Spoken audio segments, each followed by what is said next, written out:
સેટલમેન્ટની। Settlement એટલે શું?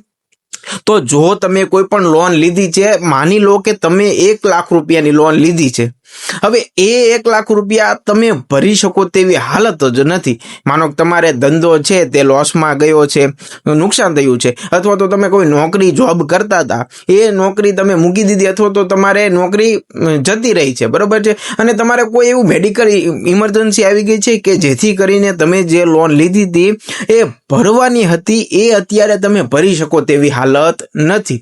હવે એ જે 1 લાખ રૂપિયા છે ને, તમે બેંક સાથે વાત કરો કે ભાઈ મારે આવી હાલત નથી, અને બેંક તમને એમાંથી પૈસા થોડા બાદ કરી દે, એને સેટલમેન્ટ કહેવાય। કે તમારે બંને વચ્ચે નક્કી થાય કે તમે કેટલા ભરી શકો છો, અને બેંક કહે કે અમે આટલા લઈ શકીએ, કે ભાઈ અમારે આટલામાં પૂરું થશે, બરોબર છે। એ રીતે વાતચીત થઈને જે વસ્તુ નિર્ણય આવે ને એને સેટલમેન્ટ કહેવાય। કોઈ પણ સેટલમેન્ટના બીજા કોઈ પણ પ્રશ્ન હોય તો મને કોમેન્ટમાં જરૂરથી જણાવજો, જેથી કરીને આપણે છે ને એની ઉપર એક પરફેક્ટ બીજો વિડીયો બનાવીશું કે તમને એ પ્રશ્ન સોલ્વ થઈ જાય।